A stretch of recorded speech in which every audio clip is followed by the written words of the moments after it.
Welcome back to another case of true crime and tea. Today we're diving into somewhat of a very unusual case. Imagine your grandma is supposed to be cuddly, caring, your safe space, your grandma that you go to in your time of need that fills your belly with all the goods, things that you're used to, pies, cake, tea. But actually, in each of those pies and in each of those cakes and in each of those teas is something extremely sinister. And that's the case we'll be looking at today. We're going to be talking about the Giggling Granny, who was known legally by Nannie Doss. But because of a certain quirk that she had, she's also been known as the Lonely Hearts Killer, the Black Widow. But the title I find most interesting is the Giggling Granny. Nannie Doss was actually born Nancy Hazel, and she was born on the 4th of November 1905. She was born in Blue Mountain, Alabama, and she had somewhat of a tumultuous childhood. And you know what's coming. When we say tumultuous, it's the same in a lot of these cases with these tumultuous childhoods. Her father was a man named James, and he was extraordinarily controlling. He was and he forced Nannie and her siblings to work on his farm and skip school. Her early life was also marred with these constant headaches that she used to suffer with, and she also used to get blackouts, which are points to note for later in the story. But she attributed this to an accident she had suffered when she was 7 years old, when she was on a train and the train stopped suddenly and she hit her head on a bar in front of her, which is an interesting fact that we'll also come back to later on in the story. Despite her difficult upbringing, Nannie found solace in reading romance magazines, and she particularly liked the Lonely Hearts columns. But we know that James, her father, was a very controlling man, and he had actually forbade her and her sisters from wearing makeup or from dressing up in general, for making themselves too pretty or too flamboyant, too dressed up, which that had an opposite effect on Nannie. It actually fueled her desire for glamour and romance because it was being restricted from her so much. It's almost like the intrigue sprouted interest. She was more interested in romance and glamour because of this restriction. Going into her adulthood, Nannie ended up marrying quite a few times. She married 5 times, with each of those marriages ending in a tragedy. Her first husband was a gentleman named Charlie Braggs, and he left her. He left her in fear of his life. Her second husband was a man named Franklin Harrelson, and it would later transpire that he was her confirmed first victim. She went on to then kill 3 of her subsequent husbands. So the 3 husbands to follow Franklin, she also killed. And their names were Arlie Lanning, Richard L. Morton, and Samuel Doss, hence the surname Nannie Doss. But her murderous spree did not stop there. Nannie was not just responsible for killing her husbands. She also killed Lanning's mother. She was accused of killing her own mother, her sister, her grandson, and possibly even her granddaughter and 2 of her own children. She had this need to just rid her life of people that she felt at the time were becoming... They didn't need to be there. So she just got rid of them. In 1921, at the age of 16, Nannie meets Charles Charlie Braggs while working at the Linen Thread Company in Anniston. They marry within months and they have 4 children in quick succession. So back to back. She had 4 children with Charlie. In 1927, 2 of Nannie's children die mysteriously after eating breakfast. And this marked the start of the murderous habits that she continued down the line. Their deaths, though, were attributed to food poisoning at the time, and there wasn't really any suspicion behind Nannie getting rid of her children. It was just, oh, they ate their breakfast, they got sick, and they died. In 1928, Charlie Braggs left Nannie, taking their oldest daughter, Malvina, and leaving their newborn, Florine, with Nannie. They got divorced later that year. Now, he left because he was actually in fear of his life, and he knew enough to take the oldest daughter with him. I don't know why he left the newborn. I would assume if you're in fear of your own life, you would take both children, but he just took the oldest daughter. In 1929, just 2 years after her husband left, Nannie marries her second husband, Frank Harrelson, after meeting him through, where did she meet him? A Lonely Hearts newspaper column. Remember, she really liked reading the Lonely Heart sections of the newspapers. Well, that's how she met her next husband. In 1943, it is alleged that Nannie then commits a homicide of her newborn granddaughter with a hairpin to the brain shortly after her birth. I have never read, I've read a lot of evil things, but that sick. In 1945, Nannie then commits the homicide of her 2-year-old grandson, Robert, by asphyxiation, and she collects a $500 life insurance policy on him. Then later that year, she also commits the homicide of Franklin Harrelson, her husband, by poisoning him with his moonshine. So at the time, there was obviously a ban on alcohol, and he used to keep moonshine. She put rat poison in it, and that's how she got rid of him. In 1950, Nannie marries Arlie Lanning in Lexington, North Carolina, after meeting him through, yep, you guessed it, the Lonely Hearts column. It really begs the question. This was their version of Tinder. Lonely Hearts was a Tinder column, and we know about the Tinder swindler. We know about people that you meet online sometimes that meet you with malintent, and not saying that Nannie was meeting these guys with malintent, however, they didn't end well. So the Lonely Hearts column was the equivalent of today's dating app, and she used it to find her victims, essentially. With Arlie Lanning, she unalived him with rat poison, and his death was not attributed to poison. It was actually attributed to heart failure. A lot of these deaths initially did not get looked into because she just was so innocent, and it just could not possibly be her committing these homicides. So that got attributed to a heart failure. In 1952, Nannie then marries Richard L. Morton in Emporia, Kansas, and her birth mother, moves in with them in January of 1953. It is assumed that it was actually Nannie who got rid of the mother. And Morton then began often venturing into the town for very long periods of time with the intention of being adulterous. He was going to meet other women. And during this time, Nannie was consumed with looking after her mother, who had come to live with them in January of 1953.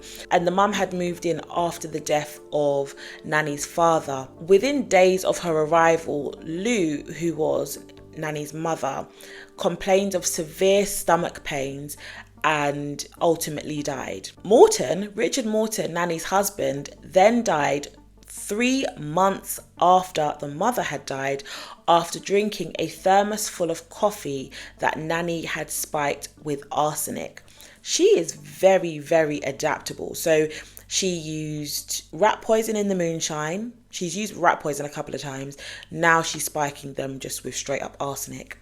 Nannie kills Richard Morton with arsenic-laced coffee in 1953. She then marries a man called Samuel Doss in Tulsa, Oklahoma in the June. So, mum came in January, dies very quickly. 3 months later, we can assume around March, April time, Richard dies. Nannie gets married in June of the same year, not even 2 months after her husband's passing. And whilst Doss was neither abusive or an alcoholic, Nannie still seemed to find fault with him. The husbands prior, there was an issue with them. One of the husbands was an alcoholic. One of the husbands used to hit on her. And obviously Richard was a philanderer and an adulterer. He used to go and see other women. There wasn't actually a problem with Doss. There was no reason why that she could come up with for her to unalive him. However, he did have similar traits to her father, because remember, her father forbade the use of makeup. He didn't like the daughters dressing up, and then they ended up reading the Lonely Heart section. Well, her husband, Samuel Doss, forbade magazines and television that were not enlightening or educational. She was not allowed to watch programs that didn't give some spiritual uplifting or were educational. So she did actually leave Samuel for a short period of time in protest, until he then agreed to put her name on his bank account. And when he did that, she then took out 2 life insurance policies with her as the beneficiary. So she was like, I've had enough of you, I'm leaving. She left. He then gets convinced, or he then finds a way for her to come home, but that way for her to come home is for him to then put her name on his bank account, and they now have a joint bank account, and she's now able to take out a life insurance policy ×2 on him. I think you can guess where this is going. Yeah, so Nannie's back. She's taken out her 2 life insurance policies. She's moved back into the house. And what does she do? She tries to unalive him. So her first attempt, because she attempted this more than once because he didn't go the first time. Her first attempt to unalive her husband was with arsenic that she had put in a prune cake. Don't know why anyone would want to eat a prune cake, but they were eating prune cakes. And she attempted to kill him using an arsenic laced prune cake. And he spent a month in hospital recovering. When he returned home, she used a technique she had already used before, which was arsenic in coffee. And soon after that, Doss does unfortunately pass away. So she laced his coffee like she laced Richard Morton's coffee. So she's obviously very persistent. After her first attempt on the prune cake failing, she didn't just give up and leave. She thought, no, I've got 2 life insurance policies on this guy. And she tried again, and she did end up unaliving him with arsenic laced coffee. In 1954, unfortunately, Samuel Doss dies, and this is the murder that led to the downfall of Nannie Doss, because the the doctor that treated Samuel suspected foul play. He felt that something wasn't right, and he was convinced that there was foul play in line with the death of Samuel. And he managed to convince Nannie Doss to allow him to perform an autopsy. I don't know why she agreed to that, knowing what that potential outcome could be. The autopsy obviously revealed that there were lethal levels of arsenic in Samuel's body. When the doctor did the autopsy, he found enough arsenic in Doss's body that was enough to kill a horse. He then alerted the police, who then arrested Nannie and charged her with homicide. And eventually she did end up confessing to his murder. Under interrogation, what Nannie had asked for was to be able to read some romance magazines. Because the investigators allowed this, they gave her the magazines. She then confessed to the homicide of her husbands. So she didn't just confess to the homicide of Samuel, she confessed to poisoning all of her husbands. They did exhumations of several of the bodies, and these exhumations confirmed that they had all died from rat poisoning or arsenic. The reason why she's known as Giggling Granny is because during these interrogations, Nannie was giggling, telling the story. She was laughing, she was having little giggling spells, which was obviously unusual and did take the investigators a little back to think, we're talking about something so sinister, something so dark, and she finds this funny. However, something we're going to discuss after can be attributed to why she acted in that way, but it's still very weird and random and crazy. Nannie Doss was found guilty of the homicides and was sentenced to life in prison. She was an older woman, so life is going to mean life for her. The state of Oklahoma found her guilty of homicide, and the state justice departments of North Carolina, Kansas, and Alabama also charged her with homicide, but she was never tried for those homicides. That she was never tried for any of the homicides outside of Oklahoma. I'm going to assume because they had already given her a penalty, they were just kind of holding off. Sometimes they hold off on these things because things can be overturned. So maybe they was holding something back as a potential to make sure she stays locked up.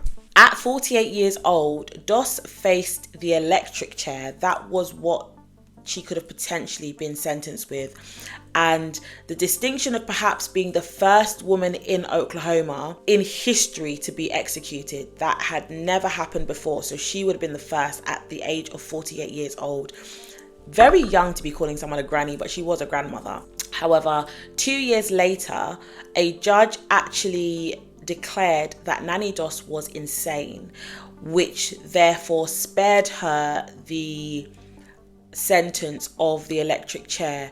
And what the judge said was, the judge later explained that he didn't want to set a poor precedent by executing a woman, especially not a person with mental disabilities. I'm going to pause here because I find whenever there is a case that has got anything to do with someone being found insane, or they've spoken to a psychiatrist or a psychologist and the psychologist has said this person is suffering with this umbrella of mental disability, this judge did not think it fair to put this lady to death because of her mental disability. 2 cases we've spoken about in the last few videos, and they were both dealing with people that were mentally unwell. Andrea Yates and Richard Chase. The 2 women in this throuple, Nannie Doss and Andrea Yates, both are insane. Neither of them get the death penalty. Richard Chase, yes, I know what he did is wild and outrageous, and the delusions with him were strong. However, he was legally insane. He was diagnosed as a paranoid, psychotic, schizophrenic, but was still sentenced to death. He had a mental disability, but was still sentenced to death. Question: ethically, if one judge feels that it is not valid and fair to put someone to death, especially if they're suffering with these mental illnesses and they have been found to be insane, why is it okay for one judge to do it in one state, but it's not an umbrella thing they do across the states? Why is that not something that is taken into consideration for every single case? Just like it's unconstitutional to put a child on death row, because that has also been done. There have been children that have been given life sentences and then it's been found unconstitutional, so they've been reduced to life, but they can have parole after like 40 years, or they've given a 14-year-old a death sentence and then it gets overturned because it's unconstitutional to put a child to death. The law, not me making this up, this is cases that you can find on the internet. Why is that an umbrella universal thing, but someone that's dealing with severe mental illness can still be put to death? I would argue in some way it is like putting them out of their misery. However, if we're thinking about it ethically, is that okay? And this is not the argument of life for a life. Yes, we know there is that scriptural law that you take a life for a life. But if they are mentally disabled, I feel Richard Chase had mental demons. I do feel like up here was just, he was not with Earth at all. He just was on his own planet in his head. But there was clear disability there. Why did the man, and again, the women seem to get much more favoured treatment over the men. The women, there's a little bit more thought that goes into giving the women the death penalty. Other than Eileen Warnos, who also had a harrowing childhood, she was put to death. But other than her, I can't think of any cases, and I probably will find some, but I can't think of any cases where there has been severe mental illness but the woman has still been put to death. And I mean, they're not still just sitting on death row, because there are some that have been given the death penalty but they're still just sitting on death row. They're not actually carrying out the sentence. I think I read one recently where it was a young girl who had committed a homicide of her friend because she thought her friend was trying to take her man. She got a death sentence, but is still sitting on death row.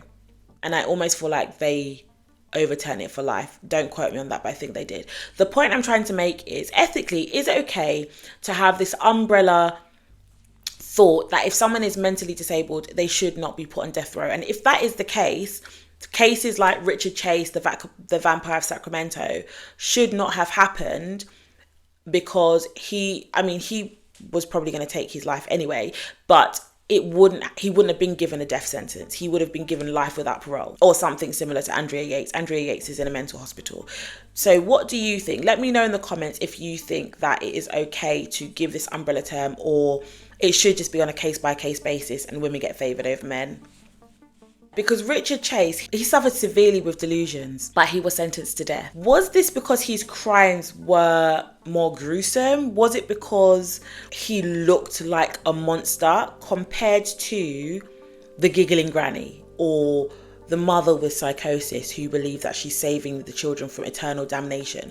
The granny who bakes cakes and you spend Sunday dinners with her and things like that. Is that why he got the death sentence? Because he looked like a monster, compared to your grandma who you spend Sunday dinners with and she knits and she could not possibly do anything as heinous as being a serial killer, right? I mean, she killed 11 people, allegedly. She killed 11 people, including children and babies. 11. 5 husbands, 2 mothers, a sister, and children and grandchildren. But she giggled and she knitted.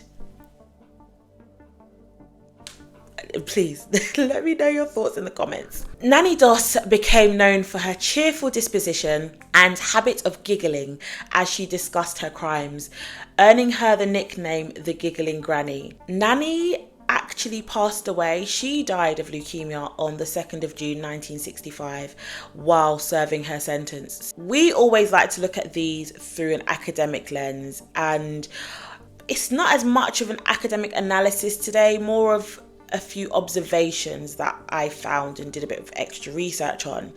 And we've got a psychological element here. So Nannie Doss's primary motive for the homicide was financial gain through life insurance money, because for each person that she unalived, most of them, there was some sort of financial gain out of the homicide. And her lack of education and upbringing contributed to her entering into relationships, and these almost were her justification for the homicides of her husbands. It was for financial security. She married them, they abused her, she killed them, she was well off financially, she was better off financially. That's what seems to be the motive behind these cases. However, this motive doesn't explain the homicides of her mother, her mother-in-law, her sister, children and grandchildren. Yes, we know she did take out a policy on 1 or 2 of the children. However, it goes back to that thought of the maternal disengagement. They are your children, and even more so your grandchildren. I don't know if anybody can relate to this, but the relationship I see my parents have with their grandchildren is completely different than the relationship they had with us as children. Obviously, they're your parents, you love them, they raise you as they can raise you, but the relationship between grandma and grandchild is very, very different. So you would think she would be more maternal towards her grandchildren. So her motive behind the homicides of the children just doesn't seem to, there isn't one. There doesn't seem to be, especially the newborn baby with the hairpin. That just what was the motive there? Also, Nannie Doss grew up in a very, very controlling household, which would have influenced her behaviour. Her father's control and her mother's indifference would have left her powerless. And this lack of control in her early life may have led to her seeking out control in her adult life, because something that she wasn't allowed to do when she was younger, for example, be glamorous, be dolled up, was more prevalent in her adult life than it was obviously in her childhood. And this control in her adult life may have led to why she ended up committing all of these homicides of the ones that exerted control over her. Her husband's exerted control over her. Her killings can be seen as acts of displaced anger and a need to assert control, mirroring the control that her father had over her, especially with the husbands that were alcoholic, that wouldn't let her watch the television. That would have been almost like a retaliation from the way her father treated her onto her husband. And this pattern was very, very evident in the relationships that she had with her husband, her mother-in-law, and even her own children and grandchildren. She was able to control the situation how she wanted. She was able to end the relationships how she wanted. She was able to marry when she wanted. When she got rid of one, she just moved on to the next one. So she did have a lot more control over her adult life than she did as a child. Now, remember the head injury?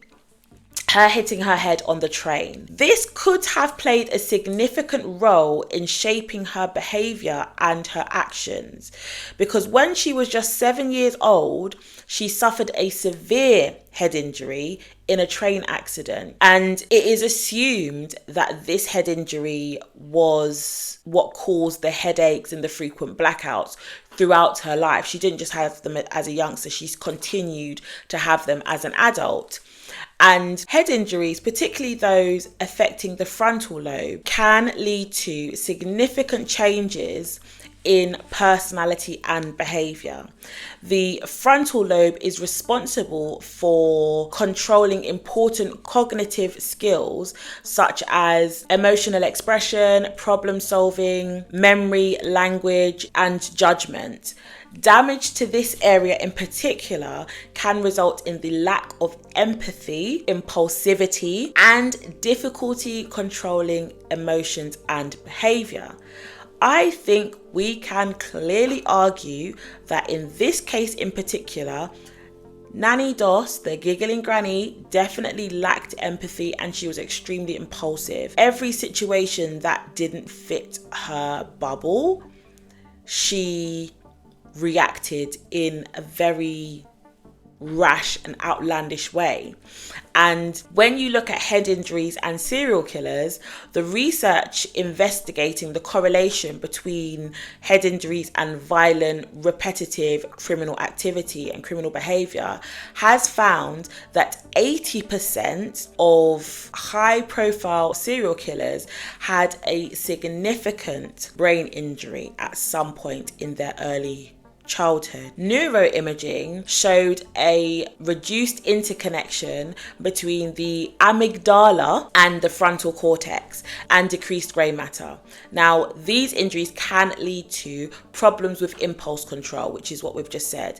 Problems with impulse control, emotional regulation, and decision making. Now, with moral disengagement and brain injury, a study examining the association between brain injury and changes in moral disengagement found that injuries can lead to a significant change in personality and behavior, including a lack of empathy, impulsivity, and in difficulty controlling emotions and behavior, and that timings also play a role in the outcome of the situation. So for example, with injuries sustained early in life, so preteen, these can disrupt emotional and social development, whereas injuries that are suffered in adolescence, so from the ages of 9, 10, 11 into your teen years, these are the ones that can affect impulse control and judgment. In Nannie's case, her head injury may have contributed to her lack of empathy and emotional detachment from her actions, which would explain why she was so giggly.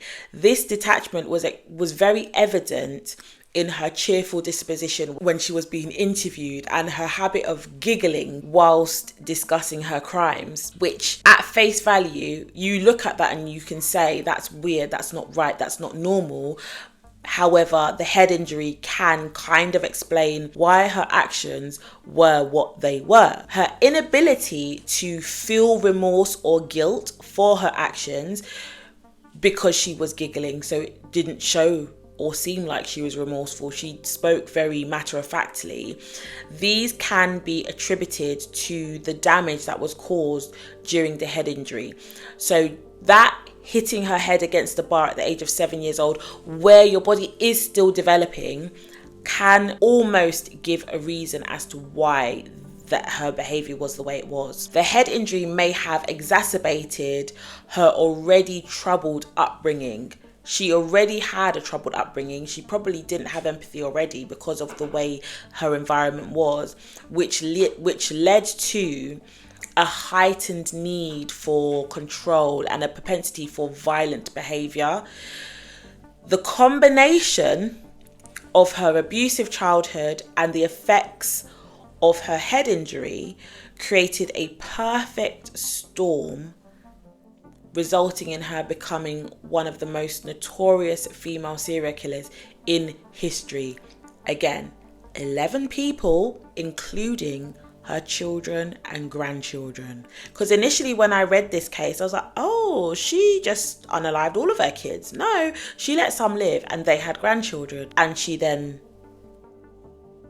unalived some of the grandchildren too. Nannie's case highlights the complex interplay between biological, psychological, and environmental factors in shaping criminal behavior. It also underscores the importance of understanding the impact of head injuries on behavior and the need for proper diagnosis and treatment, especially if that head injury happens in those early years of life, 0 to 15, 16. And that's it for today, guys. A nice short one for you. I know the last couple of ones have been quite long. There was a lot to unpack in those cases, and today's one had a bit to unpack, but not as much.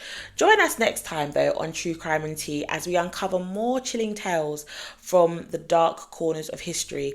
I like stories like this. This one was hard to research because of the children involvement, and there was just complete disengagement when it came to Nannie Doss and her family members, but the impact of head injuries I found rather interesting. And let me know if you did as well. So don't forget to like, subscribe, and comment below what your thoughts are on this case, and whether the head injury should even be taken into consideration, and what are your thoughts on the ethical background of putting certain people behind bars or on death row, electric chairing them, you know, if they have mental disabilities. Let me know in the comments, and I will see you in the next video. Bye. We know her as the Giggling. Come on, man. Giggling. Giggle. The Giggling Granny. Her father...